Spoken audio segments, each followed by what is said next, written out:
Welcome to Real World AIP, the YouTube channel dedicated to helping you implement the Autoimmune Protocol. But it might also be useful to you if you're just into clean eating and whole foods in general, nutrient density, all that good stuff. I'm Stacey, and today I want to talk about how your cooking temperatures and cooking methods affect carcinogen creation in your food. This is something that was introduced to me when I read Bulletproof by Dave Asprey. I don't subscribe to 100% bulletproof theory. Some of it's a little out there, some of it's useful. I do enjoy his cookbook a lot, and the main thing I learned from him, which I'm so grateful for, is about the formation of these carcinogenic compounds when you're cooking your meats at high heat and dry heat. I didn't know about this. Why exactly grilling is so much worse for you than stewing. So what are these carcinogenic compounds? HCAs, PAHs, and AGEs. And those stand for, wait for it, okay, HCA, Heterocyclic Amines. PAH, Polyaromatic Hydrocarbons. And AGEs, Advanced Glycation and Products. Now, what the heck does all that mean? Okay. So the worst of the three would definitely be the HCAs and the PAHs. Not that advanced glycation and products are off, it's just that these two are the worst. These are formed only in meats. They don't form in vegetables. They're formed from creatine and amino acids in meat when it is cooked at high temperatures. So the PAHs, those form when meat is partially burned. Like, think, you know, grilled chicken with those black marks on it, grilled steak with those beautiful grilled marks on it. It's forming polyaromatic hydrocarbons. The other one, HCAs, are formed just from high heat. Like, the higher the heat, the more nasty it gets. So basically, temperatures beginning at as low as 212 will form HCAs, but they get really nasty when you start getting over 500, 550. Actually, to be technical, 572 degrees. They start getting pretty nasty. So basically, having your meat touch a flame, having charred meat, blackened meat, creating carcinogenic compounds. I don't want to be like ruining all your fun, raining on your parade. It doesn't mean you can never have these things. Stay tuned. We're gonna get to that. I'm not saying you can never eat grilled meat again. I'm just going to educate you. So anyway, the hotter the meat is cooked, the longer the meat is cooked, the more of these compounds are formed. Frying and grilling, the absolute worst. Heterocyclic amines are actually on the official list of cancer-causing agents published by the NIH, National Institute of Health. And they may be the reason that meat is associated with cancer at all. It may not be anything about the meat itself. It may be the cooking methods they're using in these studies. If all the studies of red meat eaters, or, you know, all these population studies where people eat red meat, like, how are you cooking it? They're not taking that into consideration. Well, if you're blackening everything and grilling everything and super high heat cooking everything, well, that could be the reason you're associating meat with cancer. What if you poached everything? What if you braised and stewed everything? Parchment baked? Maybe those studies will come out differently. What we want to do to avoid those two compounds is avoid direct high heat. We want slower indirect heat. For example, avoid deep frying. Don't deep fry chicken nuggets and stuff like that. For the most part, these are special occasion things. Instead, go for stewing, braising, steaming, poaching, parchment wrapped baking. So moist cooking methods reduce these compounds, and lower temperatures reduce these compounds. What about the AGEs, the advanced glycation end products? Those are formed when sugar and protein react with heat. It's formed from the Maillard reaction. I might not be saying that right, but basically that browning that makes things taste so delicious. Last week I used the Maillard reaction to brown my steak. I had all the browning on the sides of the pan that I was scraping up because it tastes so good, but that's actually, you know, some advanced glycation end products forming in there. So what do you do about that? Be mindful that if you're using marinades that have sugar in them, even if it's like honey and things like that, and you're getting that beautiful browned meat, there's a little bit of that going on. Acidic marinades can help. So, you know, put a bunch of lime juice in that Asian marinade with that honey. Balsamic vinegar, citrus juice, things like that. So acidic marinade can help.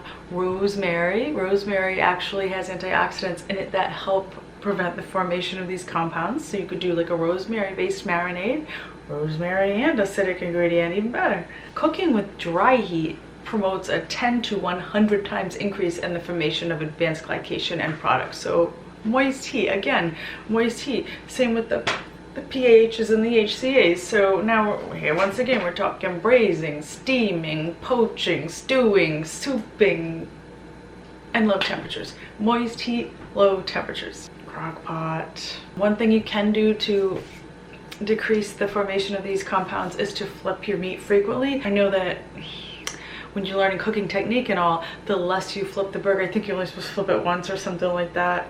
You get that crust and all, but if you're trying to reduce advanced glycation end products, you want to flip the meat frequently. Also, partially microwaving the meat before you cook it on a grill or something can also reduce the formation of those.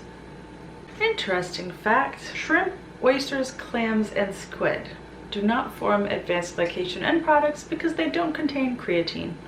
Now, aside from, using rosemary, using an acidic marinade, partially cooking in the microwave, flipping the meat often, you can take all those steps to reduce the formation of these things, but you could also just start using more cooking methods that don't create them in the first place, or create them more minimally. Now that you know, it'll help you make better decisions about your cooking. Like tomorrow, instead of, baking chicken on like at 450 degrees in a sheet pan, now we're using high heat and dry heat. Why not stick it in the Instant Pot with the steam, the moisture to prevent that? Or make soup, chicken soup or stewed chicken or something like that. These compounds do need to be detoxified, and if you have a glitch in your detox pathways like I do, I'm a slow acetylator, so like I need to minimize my intake of these. Although for the channel, to make things taste good, I compromise on that, and once in a while I'll do a pan-seared steak because it's so good. One other tip though that you can use to kind of make these less harmful is to eat these foods that you've grilled or cooked at high heat or dry heat with cruciferous vegetables. So eat your broccoli, eat your big arugula salad, eat your cabbage, eat your cruciferous vegetables, your Brussels sprouts, all that fun stuff, along with that grilled steak. So there you go. In my easiest protein batch cook video, I show you how to make salmon wrapped in parchment that's cooked at 320 degrees. You can also make meatballs. Like if you're using an induction cooktop, you can actually set the temperature to like 320. If you're using a pan, you can, what I like to do when I make my meatballs now, I put them all in the pan, I set it to like a low medium heat, and then I cover them. So it kind of, it creates moisture and it's not a high temperature, and then that way you can add a little coconut milk, make a little gravy. This brings me to one other thing that I question, the air fryer. I haven't jumped on the bandwagon, and it's because there really haven't been any studies on does an air fryer create advanced glycation end products. Well, I'm thinking, okay, if high heat and dry heat, and by dry I mean no water, no moisture, so oil doesn't count, so deep frying is like terrible. So you get your air fryer, right, and you've got a little bit of oil circulating, but mostly it's just, there's no water in there. That's why it's crisping, so now we've got the Maillard effect going on, right, because things are browning in there. Advanced glycation end products, high heat, dry heat, to me, like, just logically, analytically, I'm wary. I'm wary. But then, you Google it, and then I land on like Dave Asprey's blog, and he's got a thing saying, oh, they're probably safe. But then I'm like, is he biased in that? Because to me it doesn't make sense. I don't know. What do you guys think? If anyone understands this deep science behind this a little more than I do, I'd love to hear your thoughts on this. What do you think about the air fryer? If high heat and dry heat create these compounds, then why wouldn't an air fryer? I had a company that wanted to send me one for free to review. It was like a $90 air fryer, and I was just like, I don't want to promote that. I don't want to create a bunch of recipes with that. I just don't know how I feel about it, and I want to wait until there's more information on that out there. So in the future, I'm going to call it out. When I make foods that create these compounds, I'm going to call it out and point to this video. And I'm also going to try to, in the future, make more recipes that use a slow heat or moisture. But you can't drive yourself crazy with all the minutia. So that's one reason why maybe it took me so long to come up with this video. I don't want to give people another reason to be scared of food or worried about things. Like, listen, it's okay if you like to eat grilled meat in the summer. You know, don't let this ruin your life and it just mess you up. Just try to use an acidic marinade, or, you know, use your rosemary. Eat your cruciferous vegetables with it, but just maybe not eat it every day, twice a day, like I did when I got my first U.S. wellness order. I ordered a bunch of no, it wasn't U.S. wellness. It was a local grass-fed beef delivery, whatever. I got out the grill and I grilled it all and I froze it in portions so I could have delicious grilled meat all the time. And like, I wouldn't do that now. I didn't know. I just didn't know. But I was creating more of a burden on my already trafficky detox system. Let's talk about this in the comment section. Did you know about these? Or is this the first time you're hearing about them?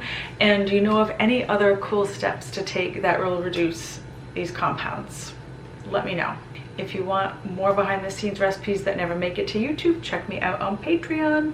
$2 and up patrons get an exclusive recipe video once a month, and when you join, you have access to all the back recipes over a year's worth. February's was cream cheese, and next month I'm not sure yet. I'm working on that one. I hope to see you guys soon, and until then, be healthy.